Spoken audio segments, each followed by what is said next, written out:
I'm Brian Foster, and this is the Grindhouse Institute. On each episode of this podcast, Jeremy Floyd and I program a triple feature movie night. Each of the movies share common themes, and we discuss them here. We're happy you could join us for today's block we call Hot Summer Noir Part 2. The summer is winding down, the record heat may finally be subsiding, but at the Grindhouse Institute, the mercury in the thermometer is still rising as we go on another deep dive, pun very much intended, into hot summer noirs. So slather on some sunscreen and pop some Dramamine, the SS Grindhouse is about to set sail.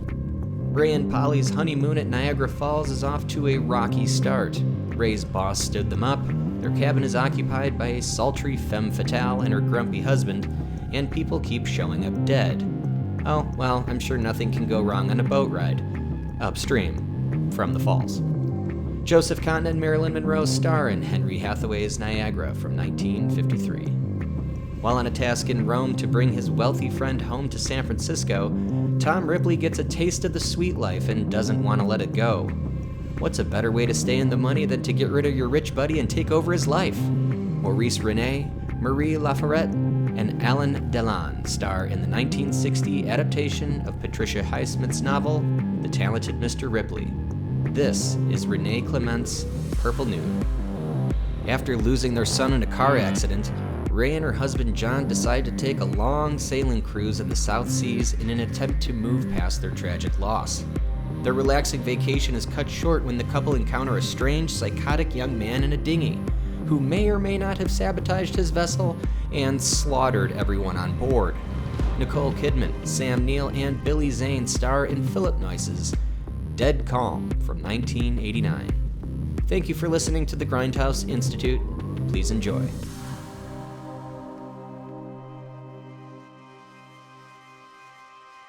Get off this boat! Get off the boat! You're insane! You must be insane! You kind of like that song, don't you, Mrs. Lewis?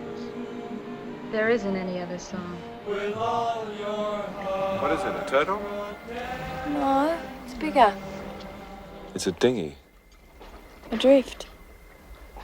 No, there's a man in it. Philippe! Un petit avant-goût d'exil. Philippe! Philippe! Philippe! There's no going back, Ray. No, don't say that. He's gonna drown, Huey. Oh, now you're ruining it again. That boat is sinking. That's not my fault.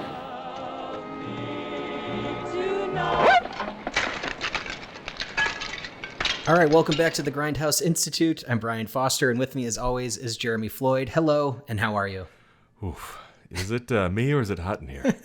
This is a sweaty summer session we're doing here. Yeah, it has been hot here, and these movies actually had a lot more water than I'm close to right now, being in the valley, so that made it seem a little cooler. Yeah. Today we're presenting a sequel to our Summer Noir episode with a trio of Summer Noir films. And if you really felt like taking a nice leisurely boat ride for the summer, leave it to these movies to change your mind, Exactly. as they are all pretty vicious on the water here. No pleasure cruises here. No love boat. Yeah. The movies for today's discussion are Niagara from 1953, Purple Noon from 1960, and Dead Calm from 1989. And to talk about these films, a very special guest. Jeremy, would you please do the honor of the intro for our special guest today? Absolutely. Here we are in summer again, experiencing record heat. And so we had to do a sequel to our 2021 Hot Summer Noir episode. And we couldn't just do it, the two of us. We, of course, had to bring back Alex Vlahov from OnlyFilmNoir. Gentlemen, if anyone wants to go sailing after we record, if anyone's down after watching these films, all I want to do is get on a boat with a bunch of people out in the middle of nowhere where no one can hear me scream. That's right. It's going to be a pretty lonely boat ride because I don't think anyone else from this call is going to join you. No, not at all. Are you guys sailing people at all? I've been a couple times on Lake Tahoe. Is that part of your I've never life? been. No. Do you do that? Outboard motor is Yeah, I was my going to style. say, I definitely go with the motor. I've never been on a sailboat before. Gotcha. Yeah. Gotcha. Yeah. Yeah. But I frequently watch Below Deck Sailing Yacht on Bravo, so I guess that's my experience. Oh, well, then you're practically an expert. Yeah, Then I'm a deckhand. Yeah. They call me the bosun. Yeah. Yeah, you could go to like Santa Barbara down by the docks and give them advice. Yeah. The real salty dogs. You're not doing that right there. Yar. Yeah, exactly. Yeah. They'd love that. Exactly. Yeah, I bet. Well, it's great to be back. Thank you so much for having me back. I love this trio of films. Yeah. A really strong block. I agree completely. This is one of those that from start to finish, all three of them were fantastic. I just, want to start by saying how good the cinematography was in every one of them. From the get-go, they were all kind of hitting you over the head with amazing visual storytelling and good use of mirrors. I love mirrors in movies. And this one had, all three of them had like some really poignant moments of mirrors. And I thought that was interesting that they all kind of contained that visual element. Yeah, that's a good connection there.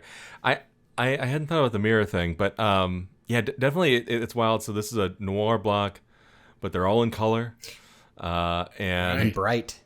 They're all very bright. Even the most sort of expressionistic one, which is Niagara, in my opinion. I would agree. It feels like a black and white movie, but in Technicolor, and it's totally. very it's a very odd, almost discordant thing, because you're looking at it, you're like, wait, this should be black and white, right? Because the contrast is so high. The bells, the red light, the multiple bells hanging over, the moment of, not to spoil anything, and I believe this is her only death on screen, Marilyn Monroe, when he, Joseph Cotton goes to the top of the bell tower, that whole moment does not have to look like that.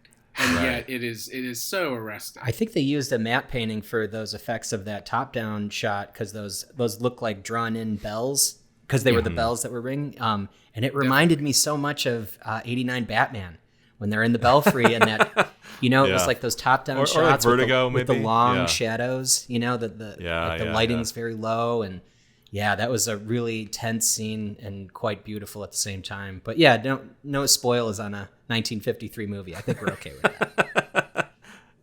Yeah, and I don't know. I got really interested in the cinematography on this just because looking at it again, it's sort of everything you would think of with German expressionism. Like when you're talking about, the way Marilyn was laying dead at the bottom of the bell tower there, and that shaft of light, and everything else is just falling off into darkness. Or even the first time we see her, where she's laying in bed smoking, and like the Venetian blinds, across her face. Yeah, she's got the sort of dead-eyed, 1,000-yard stare, just sweltering. Virtually. I mean, as far as we know, she was naked, just in the heat. Yeah. Pouring sweat. And man, could that shot be any more noir? Except for the fact that it was in color. Speaking of naked, there was a basic nudity in this movie through the shower. fog, shower glass of the shower. You can really make out her body in that. Not that I was looking, No. Somebody told me, I read Playboy for the articles. That classic dad excuse. Well, not that I was looking, but she was very naked. No, there is a fact. They darkened it in post. They totally did. Okay, because I mean, it was like pretty racy, I think, for especially for 1953. I was pretty shocked to see that. Yeah, it's just funny how I mentioned this as we were texting. There are such hardcore Marilyn Monroe fans, so they will accidentally end up watching like a couple horrible films. You know what I mean? Like same with like Elvis fans. They'll just watch just like some really bad. But like I did this post about it a while. This Niagara. I mentioned that I said that this was her only villainous antagonistic role. I was corrected many times.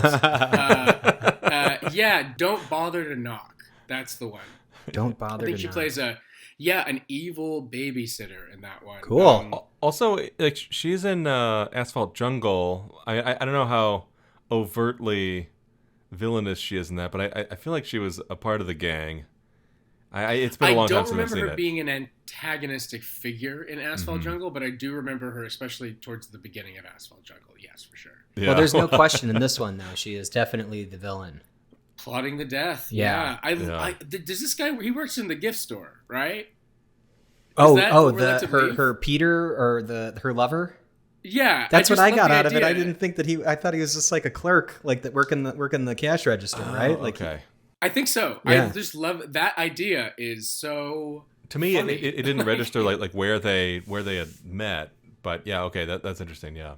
You are in this horrible marriage and you are so keen to get away. It's like on your vacation, the guy that works at the gift store. Yeah. You know what I mean? It's just, Good looking dude, though. Good looking guy. He didn't have many lines in this except for whistling and then ultimately dying, but, I love when they're spotted by, who is it, Gene Peters, who's really good in Pick Up on South Street, the Samuel Fuller noir, when she's like backing up with the yellow raincoat and she sees them off. I love that tiny little moment. It also is like surprising seeing Marilyn Monroe in that moment for some reason. I can't quite put my finger on why, but really love that part. Didn't that Mrs. Loomis say she was going shopping? Yeah. Why? Well, she sure got herself an armful of groceries. I liked all the moments when they were at the falls and the Maid of the Mist and doing that because it had such a loud and they were sound. On location. Yeah, it was so loud, but for the right reason, and it kind of like gave you that white noise thing, and everyone was always wet and drenched, and in those they had the guys' coats and they had the girls' coats. You could see. I was like, why would they separate them? Shouldn't it just be sizes? But whatever. I guess make it easier to hand them out to people. But speaking of some of the funny lines in this, we were talking about the semi-nudity scene in that, but also there was the line that, and I can't remember the actress you just said was the part. Gene Peters. Yeah, when she made a comment about Marilyn Monroe's dress, and she's like, "Why don't you ever get a dress like that?" Listen, for a dress like that, you've got to start laying plans when you're about 13. She had a very nice, classy dress on too, and I guess at that time, it was very scandalous. Well, because she comes out sort of dressed to the nines at a little, I don't know, garden party for these little like bungalows in this in this little motor lodge area next to the falls, and it's just people like just having like little like glasses of punch, and she comes out dressed like she's going to a ball, a ballroom soiree or something, and she's going out on the town, and what was the line? It was like parading around, showing herself off in that dress, cut down so low in front you can see her kneecaps. It's a stunning dress. Would you wear it? I'm not the kneecap type. right. Yeah, and man, speaking of that moment, like. Okay, so she goes to like put on that record to like fuck with Joseph Cotton. It's so chaste. That's an evil move. That's really it. Is that she just I just not even like dances with someone. This is the second time I'd watched it. The first time also, I was like, didn't she tell somebody to like fuck off when he was like, "Oh, let's dance"? What about it, ladies? Better not. I mean, basically, yeah. It is a very strange move that she does. Like, imagine if you're like some like 15-year-old out there dancing, like, what the hell is going on with this like lady coming out wearing that, and then her like pissed off husband breaking the record? Like, It's just a very strange sequence of events. As like an observer. I just love the DJ too at that party. It was just one guy with one record player. Can you play this? Sure thing. Switch out. There's like no style to it whatsoever. Just we'll just play this one now. He's famous in Niagara for going around with his record player. He's the only one. He's like, they all have just outdoor parties without him. Or Soundman Dan, call that guy up and he'll be there. Yeah, exactly. He hated the Beatles when they came in. He wouldn't play. No, but okay. So she comes out, puts on the record, but like as she's having like the record start up, she just gets this like really ferocious look on her face. Like maybe like a snake that's like coiled and about to strike, and there's also this almost like sexual thrill that she's getting, just like from the look she has. And then speaking of the German expressionism, there's this unmotivated lighting change where the light switches from one side of her face to the other as the music starts up, and she knows that this is gonna get Joseph Cotton's goat. I love that you pointed that out. So did they show like a shift in her being good and bad? Is that kind of what the intention was there, or what?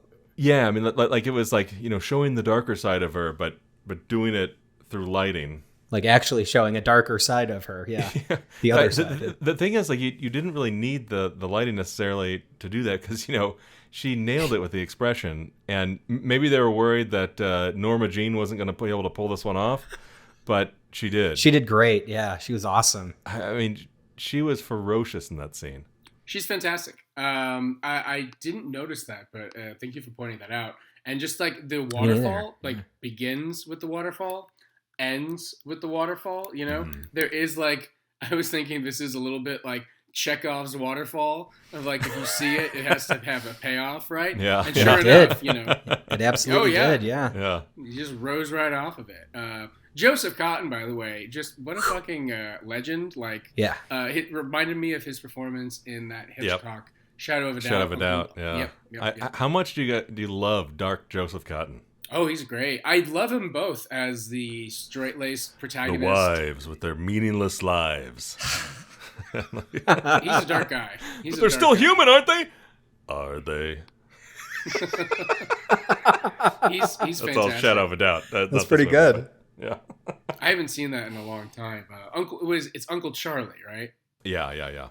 Yeah, he's definitely a different character than Showalter Max. Well, Casey Adams, as he's credited in this film, but Showalter is his name, Max Showalter. Right. He's like kind of like a goofy, like wild-eyed guy, Very, come on, let's go see. Very like Leave It to Beaver character. Yeah, exactly. Come on, sit there. Let's see you in profile. The lighting's perfect. Taking pictures of his wife. It was also like when he first sees Marilyn Monroe as she's walking out of the little bungalow camp there. He is like one spinning bow tie away from being a Tex Avery cartoon. It's just wow.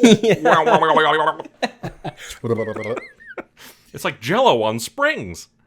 There's not much subtlety in Marilyn Monroe films and how This was her most successful year, though, at the box office. Apparently, this was released the same year as Gentlemen Prefer Blondes and How to Marry a Millionaire. So that's those are major films. Yeah. So, and this one's quite different. You guys are right. She is fantastic in this. Just a couple other things that there is this like, apparently they pissed off a lot of the local like tourist boards. Ontario, Canada complained that the film tainted the honeymoon capital, which I find hilarious. Honeymoon? That's right. You're here to have a good time, Mrs. Cutler. We had a good time, too, a couple of years ago. We were here on our honeymoon. I mean, the town's nice, but there are people that die there. There are people that get killed there and then go over the edge of the falls. Like we saw this. Yeah. Right. There are a lot of suicides. I did find something that said in the past century, more than 500 bodies have been pulled from the river. And it was a appropriate place to set a noir. That's why the studio wanted to, which makes sense. Yeah. But yeah, I think it's a great location. Totally. Definitely. I really this is the first time I've seen this movie, and I didn't see the ending kind of coming. Like, first of all, I love the scene where Joseph Cotton chases her up to the top of the tower there, and then as he's trying to escape from the murder, it turns out that like the guy had just locked the door, and he has to like spend the night with her corpse. I loved you, Rose. You know that. And then has to like sneak out in the morning, and then his sort of desperate like chase to try to get out of Canada and like back to the States was pretty awesome. And the way he like eventually steals that boat. And man, all those little details of like the boat and like that whole thing, like. I really was not expecting that as the climax, and they pulled it off really well, especially for like, something like a noir too. Yeah, in an hour 28 minutes. Yeah, it's a shorter movie, and it seemed to have packed a lot in there. No, absolutely, totally. And I love the when he gets into the boat, the stick for the horn, right? He distracts the yeah. And then there's a moment also, I believe, in Purple Noon where a horn is used. Where what is it? Right. Was it after he killed the guy with the Buddha statue? Yes, the Buddhist. Yes, he keeps falling on the horn. Yeah, and he right, keeps right. getting worried about it giving a giveaway.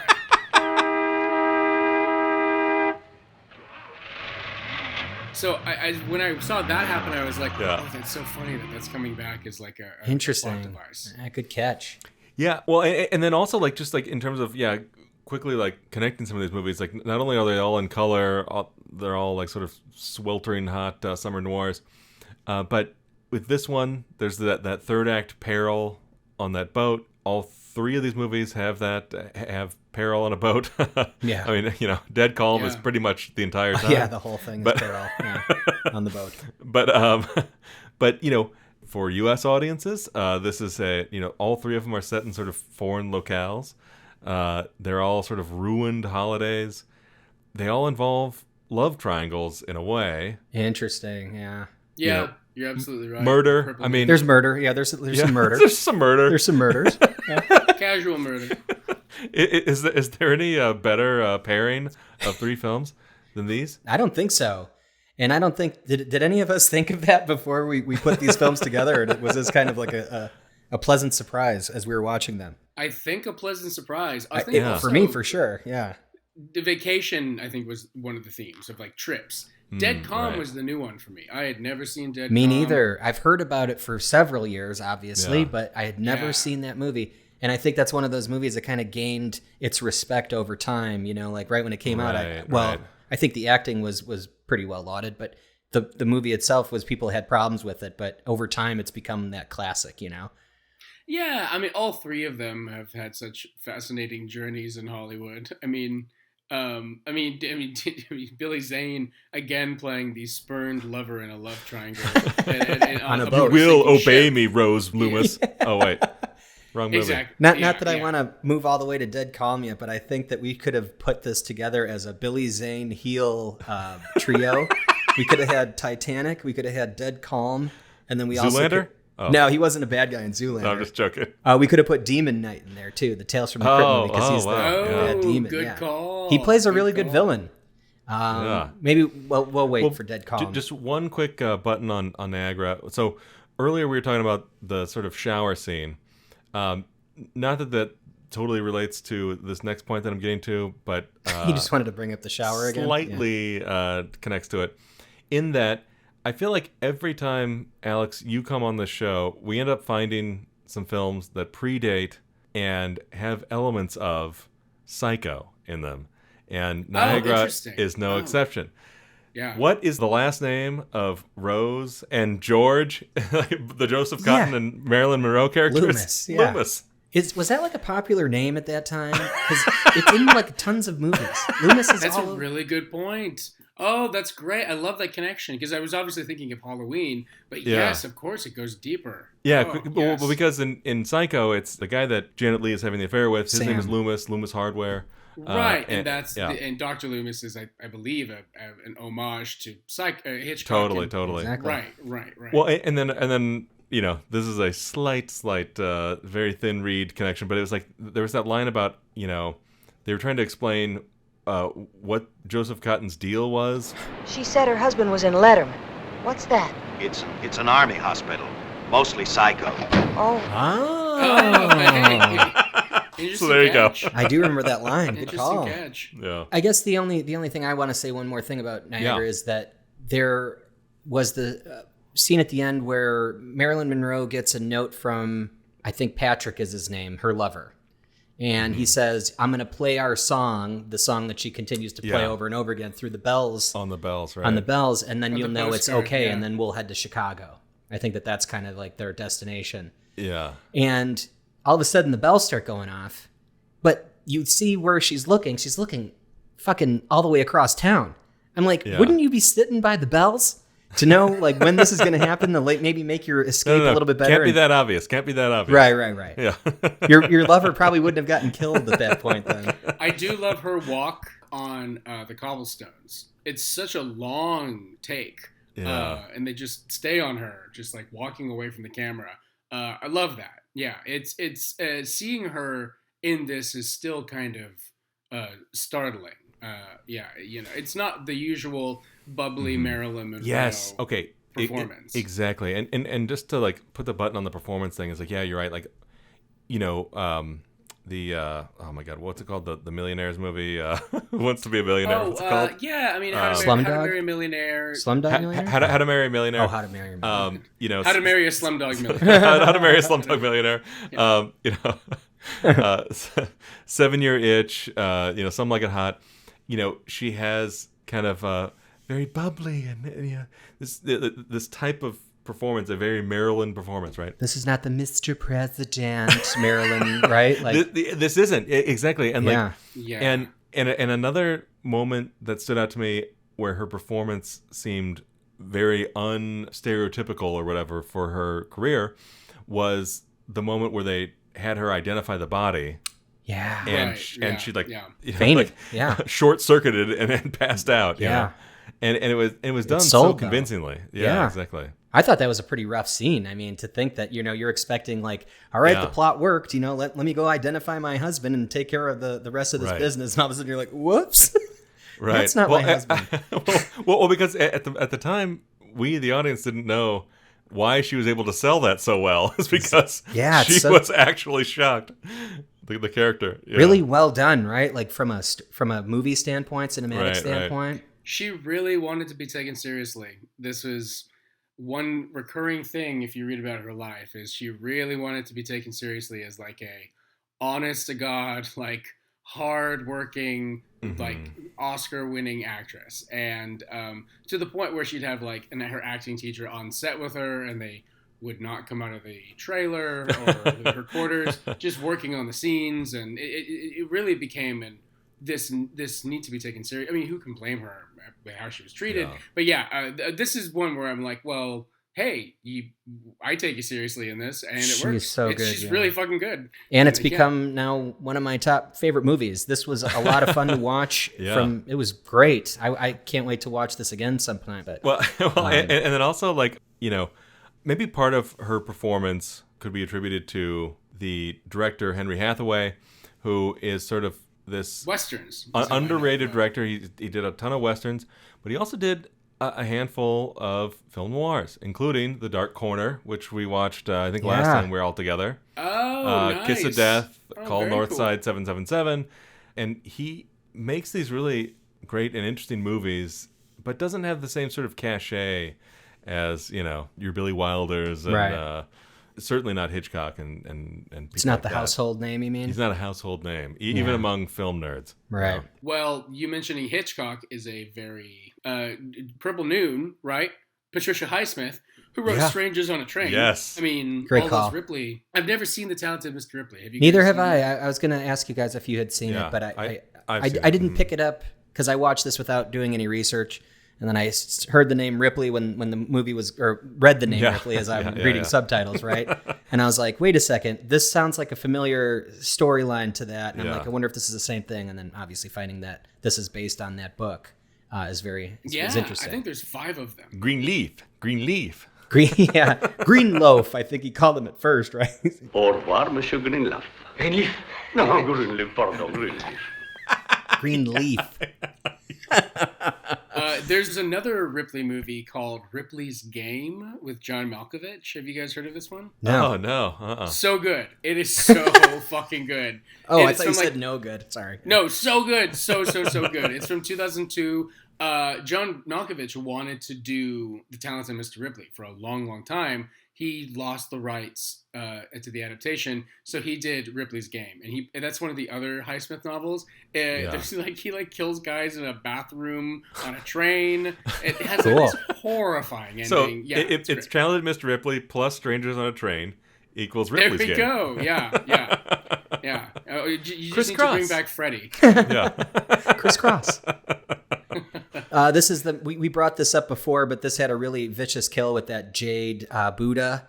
There's a combination of things that really creeped me out about that was, you know, obviously it kind of felt like repulsion. So it kind of had that feeling, especially when he started feeling like his buddy's friend was coming after him and could, you know, he was like knocking on the door. He's like, where is this guy? You know, he's in his apartment. He's taken over his life and everything. And he's waiting there in the corner. And it kind of had that feeling of repulsion to me, you know, like that, like waiting to kill somebody. Yeah. And the sound that it makes when that jade Buddha hits that guy in the back of the neck, it breaks. He makes this like sound, and it's like disgusting. Yeah. Mais dis donc, Tom, vous êtes un sacré faceur.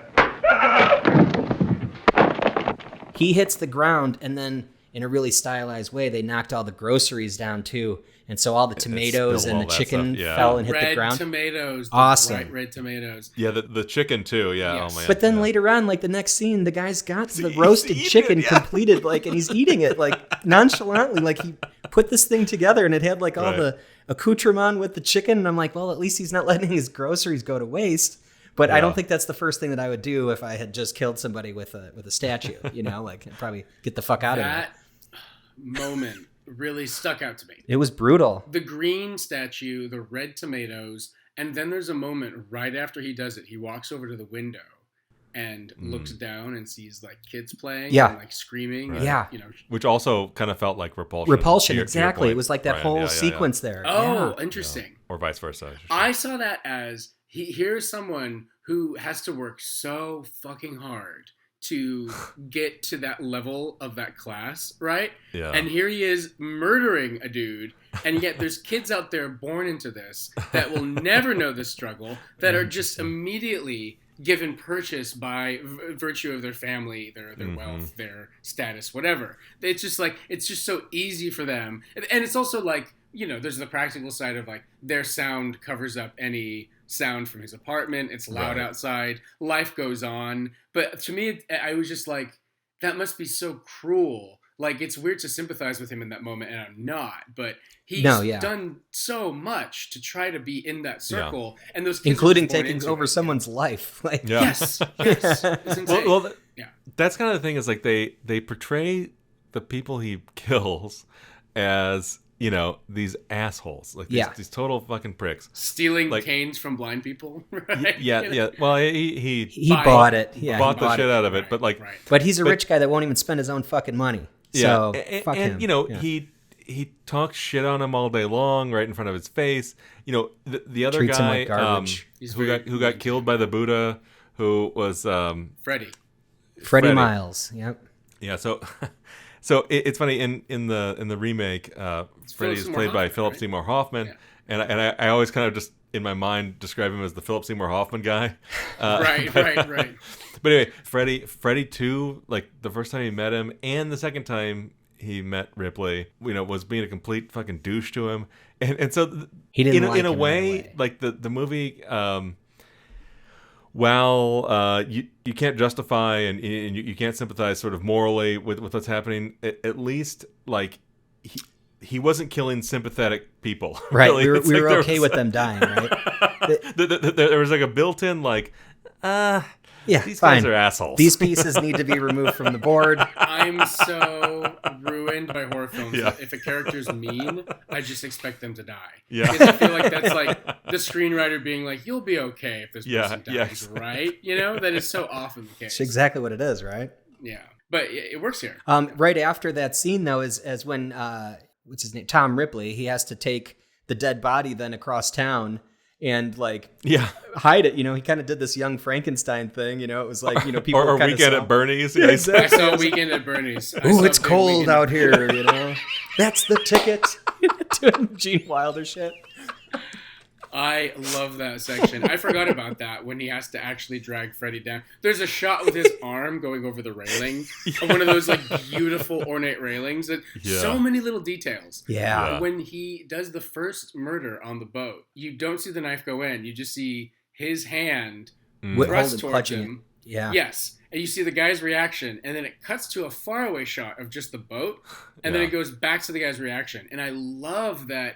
It's just like kind of poetic, this like reminder of they are so far away and alone from other people, and they are in one of the most beautiful places imaginable. And it is just like, it's tyrannical because of that was another thing. Like, okay, first of all, they had sort of the Chekhov's Bowie knife when he was, you know, cutting the little like, sausages or whatever. For sure. And then so that kind of set that up, and then we see it like kind of protruding out of him later. But that reminds me that like the part where Greenleaf leaves Ripley in that boat and it the rope kind of snaps. So fucked up. And, yeah, exactly. So you're already kind of like not on Greenleaf's side. On board. There. Yeah, right. On board. Hey. Yeah, so to speak. If somebody did that to me, like put me out in the dinghy or whatever the fuck that, I'd beat the shit out of him, man. I'd do the same thing. I'd stab him with the sausage knife. Yeah. Like after telling him how you're going to steal his identity, yeah. Yeah, that's true. I think right, he was scared of water. I think, right? Is that what he said? He was. Oh, really? Yeah, I mean, at one point, like Ripley was like, "I'm scared of water. Or I can't swim." He said something specifically that's like, "Don't do this to me." Yeah, I was really sold on the sunburn that they had on too, because that really felt real to me. It looked chapped and just dried and just painful. That sunstroke. For sure. Ooh, another like real quick connection that I'd forgotten about. So like when I was listing off all those really interesting connections with all three of these movies, all three have a sort of major character who's an on-screen beauty that's at the sort of one of their peaks of their beauty. So we have Marilyn in Niagara, we have Alain Delon in Purple Noon, and then we've got what's his name? Billy Zane. Billy Zane in Dead Calm. Yeah. You've got magnificent bone structure. Got magnificent shit. That sounds like fucking something you'd say at a cocktail party. Should have given you my card, for Christ's sake. I mean, Nicole Kidman's like 19, 20, and when they filmed that, she is very young. Because this was still her Australian career. Because this is still an Australian film. Yeah, I think BMX Bandits was her first like big thing. Some like because it wasn't until the Daytona movie that I'm blanking on the name of. Oh, Days of Thunder. Days of Thunder, where she met the love of her life, Tom Scientology Cruise. I do want to say one thing about Purple Noon before we move on to Dead Calm, though, that I'm a huge fan of movies that show process and the steps it takes to do something. I mean, obviously, that's why I love Thief so much, and you've got that shirt on. Yeah. As well as Heat. Oh, nice. But what was really cool about this was that, you follow this person that's kind of trying to figure it out, and he's obviously not a good criminal. He's not very good at what he's doing, but he figures it out, and he figures out how to change the ID or the passport, whatever he was doing with that like silly putty that he used to like make the watermark or the seal on the picture. I thought that was really cool. Also tracing that on the wall there, the signature. Yeah. So that was really interesting because there was one particular part of the signature that was very iconic, and it was that big flourish that he would put on there for the name. And you would see him when he would sign checks or when he would sign the things he needed to sign to take more money out. Those envelopes full of money that they had to get, those lira or whatever. He was just you would see that they were like 8.5 by 11 sheets of paper. What do you have to do? Like write exactly like what you want on there? And early in the movie they said something like, "Oh, the lira is like 400 to 1 or whatever." I was like, "Whoa!" the exchange rate is pretty insane. Yeah, exactly. But did they mean that by 400 by 1 pixel? Is that what, it's just giant money. Post-war Italy's money didn't hold much weight, apparently. Yeah, I just thought that was interesting how they showed, how he was kind of figuring it out, and you kind of learned with him. It's fascinating. Yes. And you're like, this guy is not that good at this, but he's trying his best, I guess. I mean, he's good enough, I guess. Good enough, yeah, exactly. Yeah. I mean, it's a little bit ambiguous at the end, but I think the cops are after him at the end. He gets called in from the chambermaid or whatever. I love that ending. Man. Yeah, it was great. Oh, telefono. I love that. That's like, just tell him there's a phone call, and it happened so quickly too. Yes. And you don't even see his reaction to it. I think they cut to the outside. It just stays on the island. The scene right before that was so amazing when they were dredging up the dry docked boat. Yes. To sell it. And the hand is all burned up from just and then decomposing underwater. We learn as the audience of like what got set up earlier in the dialogue was that like, that line will get caught up in the propeller. And when he tossed... Talk about payoff. Greenleaf's body off the side, like we see that line coming out of the back of the boat, and then dredging it up is also that body wrapped in that tarp. And yeah, you're right. All we see is that sort of rotten hand that's been sitting food. under fish food underwater there for a while. Specifically, love that they don't show his reaction to being called. It Yes. stays on the fantasy. Right. Exactly. That's a great way to put it. Yeah. It's ending. So we know Yeah. it's ending. So it's like, why show the awful reality of this guy we've come to kind of like? I mean, he's a murderer. You get behind it for sure. You're following him along. Yeah. Very captivating performance. How could you say no? He's just improbably gorgeous. What do you want? He is so good looking and talented, this Mr. Ripley. Yeah. Have you guys seen him? And I've only seen Le Samurai and Le Samurai The is probably the other one, that I've seen. But same cinematographer as this, by the way. Same. He also did 400 Blows. So yeah, that's right. Because the director, who was sort of like maybe studio system type director, trying to make movies in the age of the French New Wave, was trying to get some cred by pulling in some new wave cinematographers, I think, because this director, I guess, was getting eaten alive by Truffaut in oh my God, what's his magazine called? Cahiers du Cinema, or Cahiers du Cinema. Cahiers du Cinema. I don't actually know how to pronounce it in French. Yeah, Clement. He made Forbidden Close Games for the war movie with the two kids. That is an amazing movie. Yeah, I didn't realize this was the same guy until I rewatched it. I don't agree that he deserves the kind of ire that Cahiers du Cinema was giving him, but that was apparently the background in which he was making this movie. Interesting. But real quick, I to your point about like how we as the audience stay in the Tom Ripley fantasy. The movie kind of ends right around the time that we have the climax of his fantasy of him sort of seducing Marge.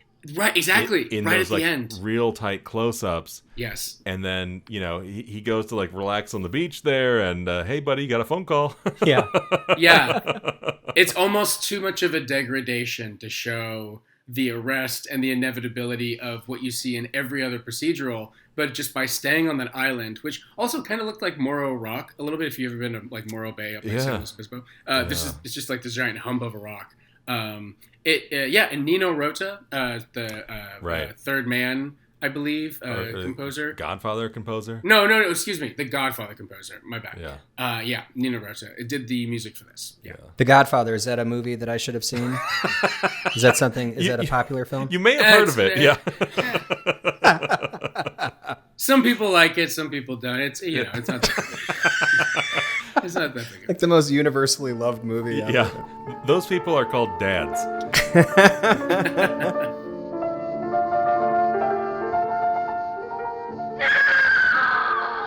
Should we jump into the South Pacific waters of Dead Calm? I guess it was filmed in Queensland, though, right? Last thing I want to say is that this writer, Patricia Highsmith, she also had Carol adapted from her books. That's The Price of Salt. Oh, wow. Because she was queer. And then also the movie Deep Water this year with Adrian Lyne's movie with Ana de Armas and Ben Affleck on Hulu. It's hilarious. It's really funny. I don't know if on purpose. It's a Highsmith book? Not on purpose, though? Dude, it is like they're doing like a 90s erotic thriller, but in 2020s. It is so bizarre. Not like Body Heat? Or that's 80s, though, isn't it? Man, check out Deep Water on Hulu. Okay. Ben Affleck is studying Wait, snails. that's the one that's like NC-17, right? Or should have been? Or I think so. Pretty raw? Yeah. There was a lot of sound around the release. But same writer, Patricia Highsmith, same origin. So just wanted to point that out before we move on. I love this movie. I just love the colors of it. Dead Calm? The seaside. Purple Noon. Oh, sorry. Yeah. I did not love Dead Calm. I liked Dead Calm a lot. Interesting. I think of the three, Purple Noon and then Niagara and then Dead Calm in terms of like favorites. But I really enjoyed Dead Calm, and there's a lot of moments. There's a moment where like his feet leap up, over, like through a window as she's like I think like looking for help or something. Yeah, exactly. Yeah, there's some really great shots in Dead Calm, and it's based on a true story. Did you guys read that? No, I did not. Okay, so in the 60s, this guy killed a family in the 60s, but left one of the daughters, I think, like alive, and left her to sink on the boat. He got back to land in Florida and was like, everyone died. It was a storm. It was terrible. She floated for the sea for 4 days with no food or water, was recovered. And as soon as he heard she made it back to land, he killed himself in his hotel room. Wow. But yeah, this guy killed a whole family at sea. He didn't get shot with a flare gun in the face hole. The physics of that, I have questions about. The flare going through the back of his head. I just have a couple questions. I read that was kind of a tacked on ending, so they kind of closed the book on this antagonist being killed. Right? There's nothing ambiguous about that. But I thought it was a really cool effect. Oh, it was cool. It was kind of like one of the zombies getting killed in Day of the Dead, like, or more like David Lopan assuming his final form.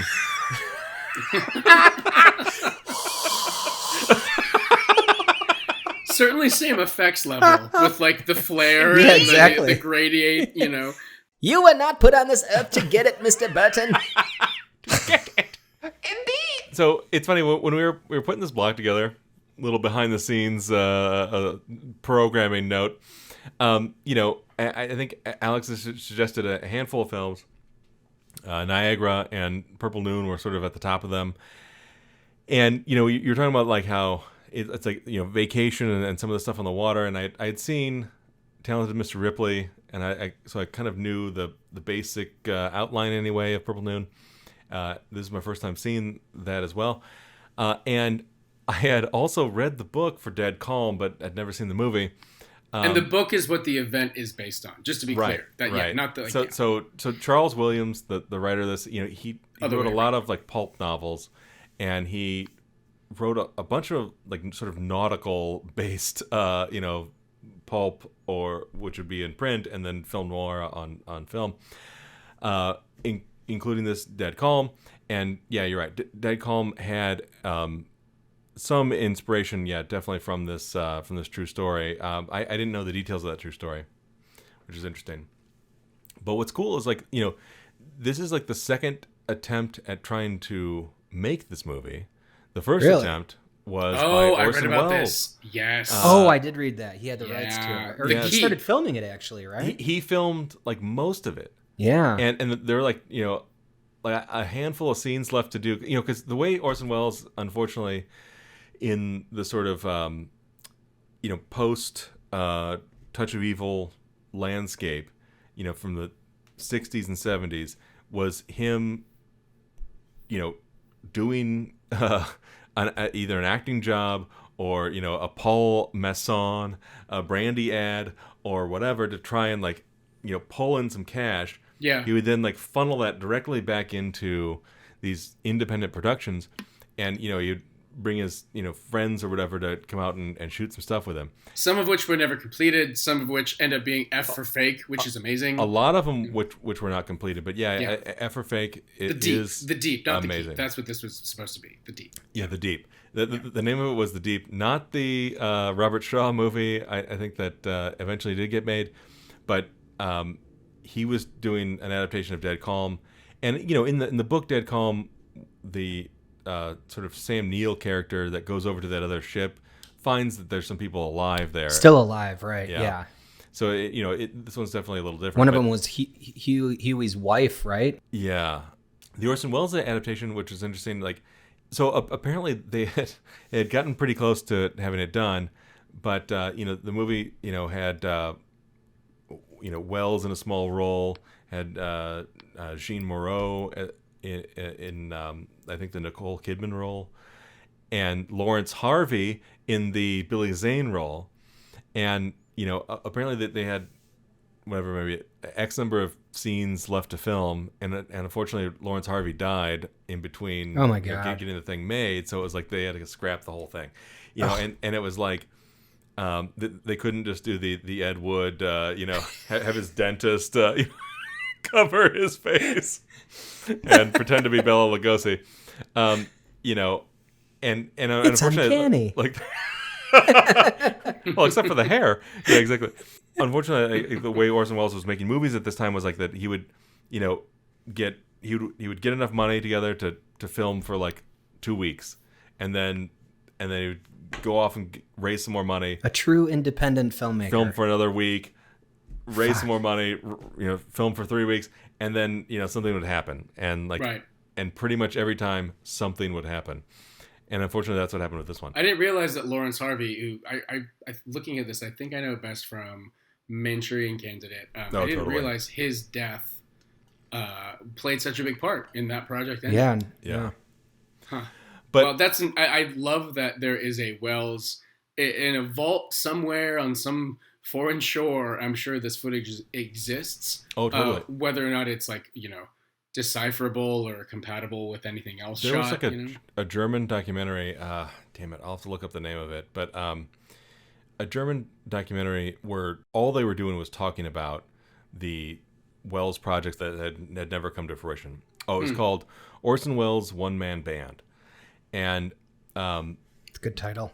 That documentary shows several clips of Orson Welles' version of Dead Calm. Oh, I'd love to see that. Oh, very cool. Very cool. Somebody is rowing over to them. The stranger has a very strange tale to tell. He's alone. Everyone else on that boat of his is dead. What happens next? Have to leave that to the ticket buyers. So anyway, check out that documentary. I thought this was a great selection. I thank you so much for choosing this film. I really enjoyed it. I love. But back to the one that actually got made. Yeah. Yeah. No, I mean it's 89. Great neo-noir era. Sort of. Yeah. I love those 80s, early 90s neo-noirs. Fantastic cast. And somehow, like a cast of people that not a single one of them were unknown. Or remained unknown. Or now anyway, they're not unknown. I want to see if you guys caught this too. Have you guys? Well, Jeremy, I know you have. Alex, have you seen Event Horizon? Oh yeah. Oh, that's the one in space with Sam Neill, right? Yeah, exactly. Yeah. Lawrence Fishburne? Sam Neill's in that one. Lawrence Fishburne. Yeah. Yeah. And there's a part in that where there's this video footage of this massacre that happens on the ship, but everything is kind of convoluted. You can't tell what it is. Right. When Sam Neill is on the boat and he sees this like videotape that Billy Zane must have made when he was like massacring the crew. There's this whole thing, but you just hear like snippets of it. You don't really see much of happening, right? And there's like little bits of voice coming through. And it really reminded me of Event Horizon, especially with Sam Neill being there. Obviously, he wasn't the bad guy in this one though. But also, they weren't speaking in ancient Latin either, or whatever the fuck they were saying in that movie. But I thought that was a pretty cool. It's not a ship; it's a tomb. It was exactly. Same thing, right? Like Sam Neill was on a tomb, sinking tomb. Yeah. That's a creepy trope. It pops up even in like The Thing, right? Where they bring back the footage from. Oh man, I love that. And they go around the edge of the UFO footage. Yeah, which is a throwback to the original movie, and like there's some cool stuff in that. Yeah, even an Ad Astra has that when he goes to find like Tommy Lee Jones' dad. Like there's just creepy, weird footage being broadcast from. That is always there's always a good payoff with that, found seeing footage. How the shit went wrong. Yeah, exactly. Yeah. I love that motif. Yeah. I'm, it kind of reminded me also of Prince of Darkness, the end VHS scratchy thing, when the Prince of Darkness finally comes out of the church. And Right. This is a message from the future. Overall, like those scenes scared the shit out of me, man. Like hearing what Billy Zane was doing and trying to piece it together in my head, what actually went on, and then you see the dead bodies that Sam Neill finds that are kind of floating in the bilge or whatever of the boat, and you're just like, what the fuck did this guy do? He killed like 7 people. Yeah. Like, what didn't scare me though was the music he was playing.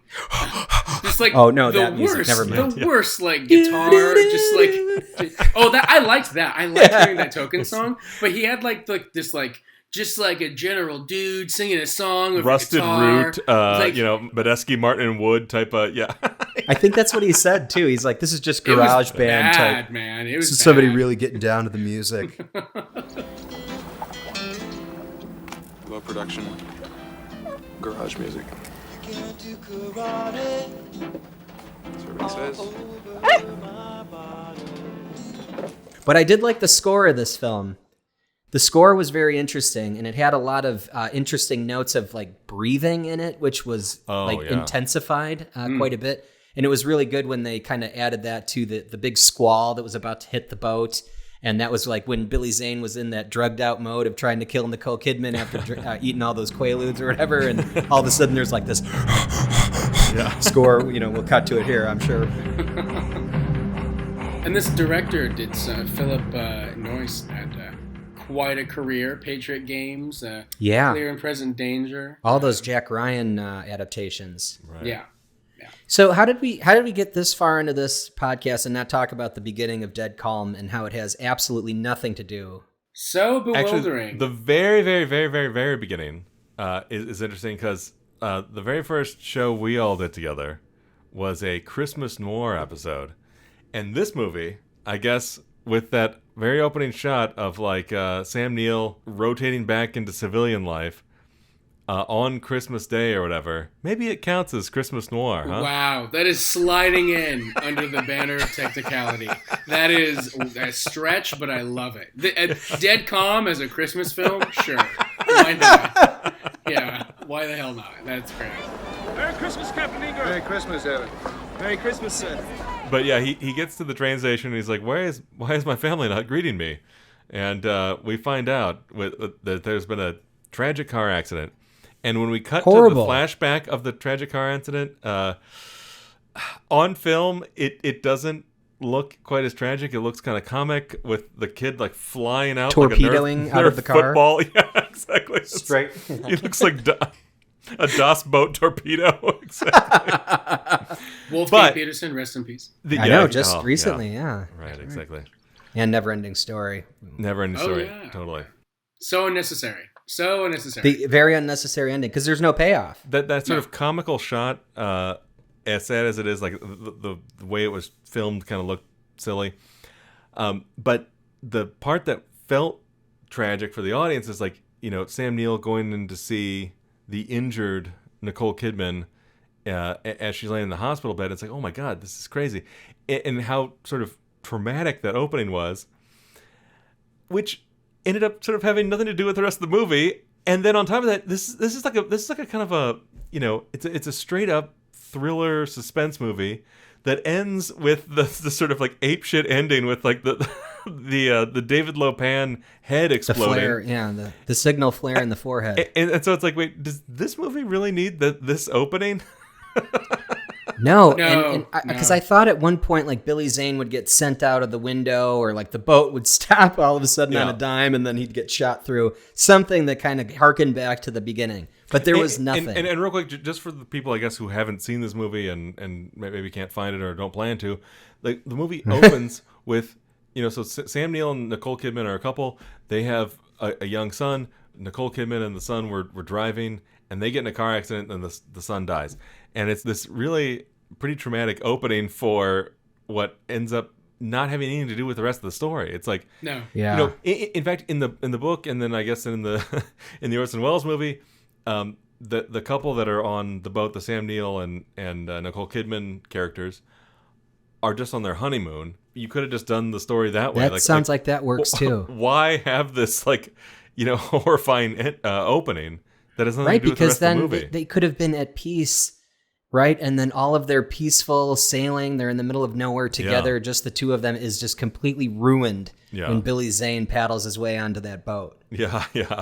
I think that would have sold better, but overall, I like this movie. You didn't really care for it too much, Alex? I liked it. It's also, I think it's just that overcomplication of, you're right, if these are just a honeymooning couple, or, it's such a popular thing. Even a delayed honeymoon, like in Niagara, the couple were they were just trying to do their thing, just have fun. Yeah. I mean, I think this was, I love that. This is a better idea for a honeymoon, I think, but it's also a little bit lonely. I think they were in Australia, like filming off the Great Barrier Reef for this. Yeah. That is where I'd want to spend a honeymoon. Beautiful. No, I did enjoy it. I do think, I hear you on the unnecessary opening, the unnecessary trauma. It's very much like a thing now. There was a New Yorker article maybe last year about how critiquing a lot of content, a lot of TV show arcs, a lot of film plot sort of hinging on the lead character overcoming trauma of the past of the protagonist, their trauma, their lessons learned being such a thing now, for I don't know, to hammer in whatever sort of value is attempted to be like, you know, sort of smuggled in or whatever. It's fine. A lot of great stories, a lot of novels that I like are people dealing with their trauma. But at a certain point, like just the simplicity of, you know, James Caan is a thief because he's a thief. You know, like there's something about like a couple can just be on a honeymoon and that can go wrong. That is fine on its own, you know.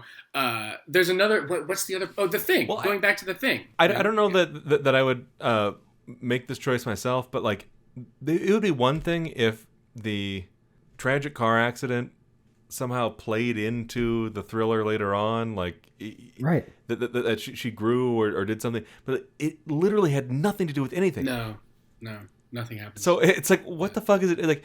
You know, first of all, like, why not just like cut it for time, and secondly, like I mean, it's sort of this unnecessary. I mean, it's not even the thing that the article you read was complaining about, which is that like, at least in maybe some of the examples they gave, the tragedy was somehow relevant. I mean, in this one, it's completely irrelevant. But I love. Okay, so this movie, it's so bright and so sweaty and you know. It's also scary because it's out in the middle of nowhere, and you know you don't know what's going on. Obviously, Billy Zane, as soon as he gets on board, his story doesn't make any sense. And you know when Sam Neill goes to go investigate, and the shit starts hitting the fan, you know they did such a great job of, you know, escalating all those like moments where it's like now she's got to do this or they've got to do that, and like. You know, I think this movie also proved that, you know, doors in yachts need to be a little stronger to make sure someone stays in a room. Didn't the dog open up the lock at one point? Like, there's a shot of like the dog paw undoing one of the locks or like, opening a handle at one point. I was watching with my girlfriend. We just turned each other like laugh at each. It's like that's so funny. Doesn't even have thumbs. Yeah. Well, also this movie, and perhaps. Maybe this is the reason why it struggled to connect with an audience. Is like not only that sort of you know, unnecessary opening, but you know they do the movie sin of killing the dog. Oh no, yeah. But you know this movie coming out in 1989. This is, you know, pre-Jurassic Park, and yet we see Sam Neill wearing almost the exact same gear at one point with the sunglasses and the chambray shirt and everything. That's a good point. You know, the simplicity of like a single location. Also, the other guy, like Sam Neill, being on a sinking ship, trying to radio, only able to click like. That was great. 1 click yes, 2 clicks no, the classic Star Trek thing. That is great problem for a script. You know, really enjoyed that. The simplicity of the location. I like that it didn't show us a lot of like on land, you know, like it just kept it to that boat. Yeah. Big fan of that. Kind of has that Night of the Living Dead thing, right? When you're in one place, so the location becomes also that, you know, prison that you think is safe, you know, so it kind of has this like duality there, you know, and it's not a safe place, you know, it's still getting trampled by, in this instance, you know, Billy Zane, but, you know, other versions it would be a zombie or a, you know, large great white shark, you know, like it's like that similar, you know, I like that format. How do you guys, what's your relationship with like the ocean? Like I love going to the beach. I love, the coast, but like, do you, being out in the middle of the ocean, like I also find it very scary. Like, how do you guys feel about, you know? I've only been deep sea fishing once and I enjoyed myself. I caught a bunch of red snapper. But other than that, I don't really have much of a fear of it. Although I do think it's interesting that we have absolutely no idea what's at the depths of our ocean. Isn't that crazy? We still point our, you know, lenses up to the sky all the time, but it's like we still have a bunch down here that we need to figure out. There could be all kinds of Cthulhus down there. Oh, I hope so. Dude, there are some deep areas. So the thing I think they had a couple shots in this one where the camera was really high up, maybe in a helicopter or something, and showing that these were the only two boats and there's no land around. Like you could almost see the kind of curve of the earth. It's like there's just like nothing. You know, from 360 degrees as far as the eye can see. Horrifying. And of course cool. that's terrifying. Okay, so the other thing I was trying to think of was the remake to Cape Fear, and this movie kind of feels like it informed that in a way where it's like the Cape Fear obviously was based on or a remake of the 60s movie, but the Billy Zane character as this sort of relentless force, ripped. Someone who's like completely unreasonable. Like, there's no reasoning with this force. Right. Kind of reminded me of the De Niro character in the Cape Fear remake. Come out wherever you are, counselor, and all that. But there was something about the Billy Zane character too that you kind of hear it in that tape where he gets really excited. He's like, he was trying to get film that angle, and the other guy was like, bossing him around or whatever. And, he just played this very unreasonable character extremely well. It's like, it's something where like when you run into people like that, you're wondering what's happening here. Am I the one not communicating correctly here? It's like, what didn't this person understand? Because it's like not getting through. It just completely bounces off everything that happens to him. This is his breakout role, apparently. I don't know him in anything before that, but it definitely said that this kind of put him on the map. Oh, wow. I think this is the one. Yeah. I think this is the one that really turned people's heads to the Zane experience. Yeah. This actually came up, the movie came up on, Sam Neill was on Mark Maron last year, his podcast, and he talked about just how strange it was that Nicole Kidman was 19 and he was 39. So the name did recently get the title did get name checked in recent conversations.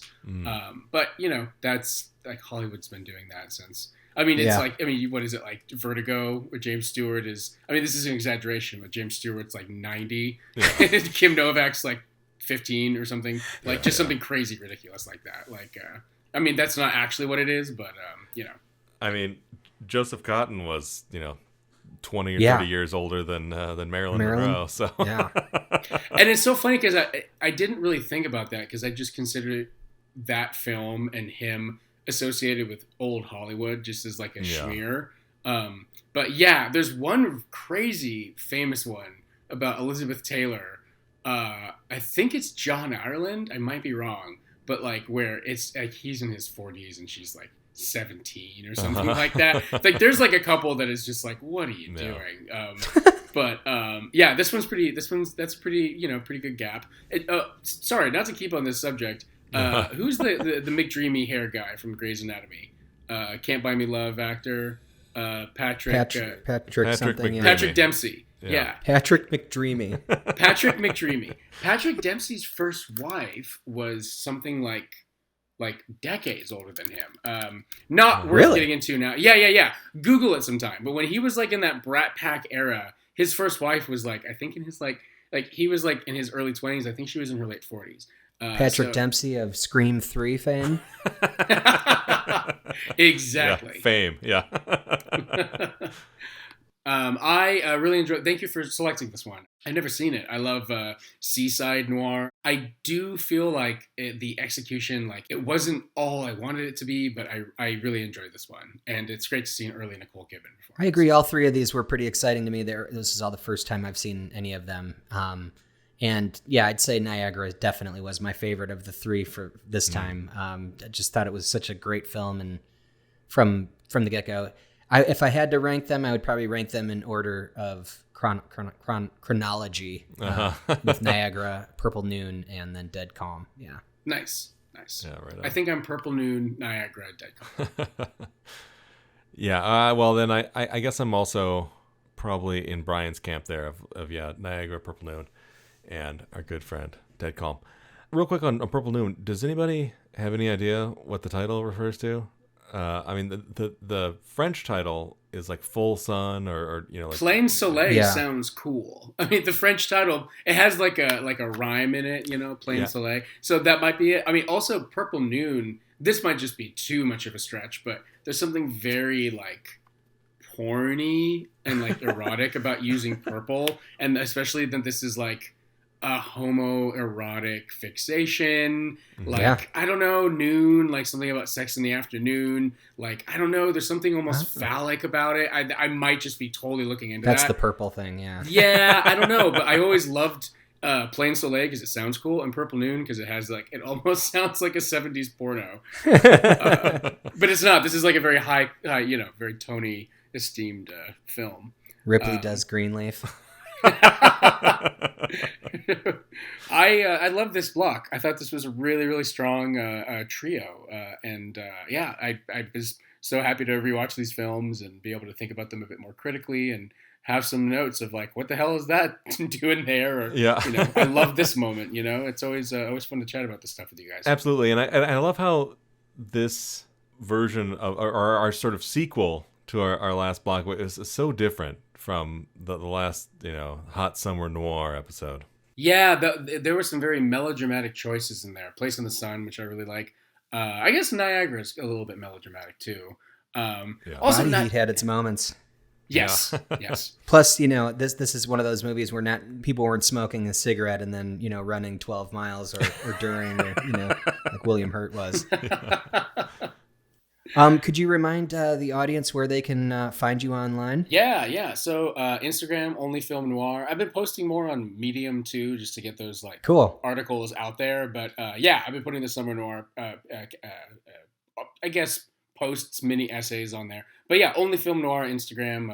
I am also frequently, at the New Beverly or doing like noir related stuff in LA. I try to take pictures there. I also go to like old filming locations, sort of excavating like old Hollywood stuff, all from Los Feliz. So OnlyFilmNoir. Awesome. Well, thanks for coming back.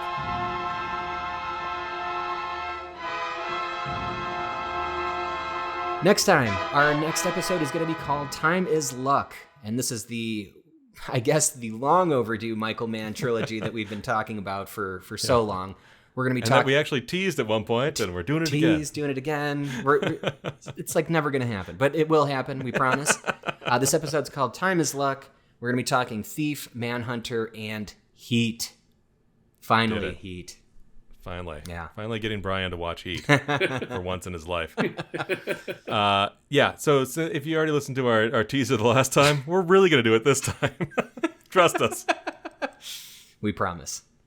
Yeah, we're professionals. That sounds like a cool lineup, though. Well, thank you everyone for listening. Please make sure to subscribe and follow us on all the podcasts and social platforms at the Grindhouse Institute. And if you really want to give us a boost, check us out on Apple Podcasts and leave us a rating and review.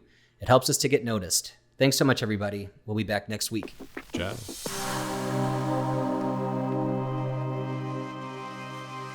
Ray, don't! Don't go in there, Ray. Oh, come on, honey, wake up. He's in there. Who? Mr. Loomis. Mr. Loomis. From the time we get here, we're patting his hand, looking for him, burying him like it's enough to drive anybody nuts. Well, we're going to kiss off this place right now.